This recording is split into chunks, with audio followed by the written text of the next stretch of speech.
Hello sa inyo mga aling maliit. This is me, Sheres Caromolo, 12 years old as a content creator. For today's vlog, nakikita nyo naman nakakahiga pa ang aling maliit nyo. Ayan, nagsawa na sa pagtatablet, kaya naman binitawan na. Pagkabangon ko pa nga lang ay nagsuklay na ang aling maliit. Sa tagal na nakahiga, ayan, nagbuhol na ang buhok. Kaya sinuklayan ko na lang ng mabuti para mawala na ang buhol. At pagkatapos ko nga po itong suklayin, inipitan ko na talaga siya. Paano ba naman? Sobrang init talaga dito sa Manila. Pero don't worry, sa Sabado, uuwi na kami. Dahil nagbakasyon lang talaga kami dito sa tito at tita ko. At ngayon nga guys, kinuha ng aling maliit yung kanyang tablet. Titingnan niya ang oras, kung anong oras na talaga siyang nakabangon. Pati talaga ako nagulat dahil alauna na rin talaga pala. At ang tagal ko palang nakahiga dahil lang yan sa pagsiselfon. Talaga nga naman ang aling maliit nyo. At ayun nga talaga guys, binalik ko na nga lang ang suklay na ginamit ko. At sa kaartihan talaga ng aling maliit nyo, ayan, wala din namang ibang hinawakan kundi ang cellphone. Yun lang naman ang ginawa niya. Wala man siya hinawakan na iba.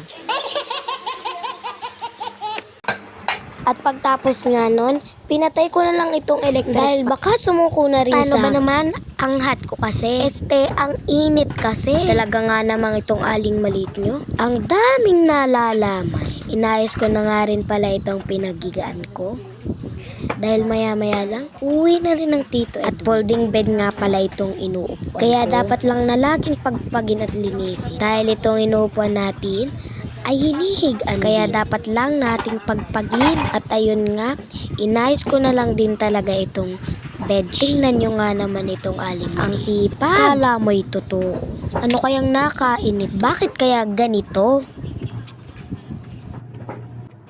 Kapatid ko nga pala ang schedule sa paghugas ng pinggan kaya tinaob ko na rin itong mga hinugasan niya. Tapos natin ang aking gawain. Yun lang naman ang maitutulong natin sa ating ang mga simpleng bagay na kaya-kaya nating dahil gawin. Hindi na rin naman ito mabigat para lalo na't lumalaki na rin tayo. At tumatanda na ang mga magulang kaya sa ganitong paraan na kaya nating gawin, ay gawin na natin para kahit papaano mabawasan na din ang mga gawain ng ating mga magulang. Kaya yung mga gawain na kaya natin gawin, sana naman ay gawin na natin. Tingnan nyo nga naman itong aling maliit nyo.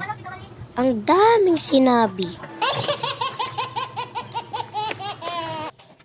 Pati na rin ang ating kwarto ay lilisin na natin.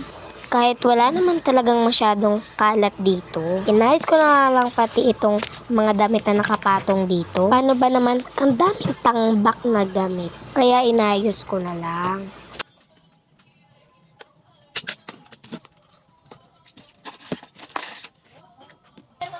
Nga, natapos na din ang kaunting gawain. Kaya naman, binuksan na rin ng aling maliit nyo ang electric fan na pinatay niya kanina lang. At nagpahinga na rin ng konti ang aling maliit nyo.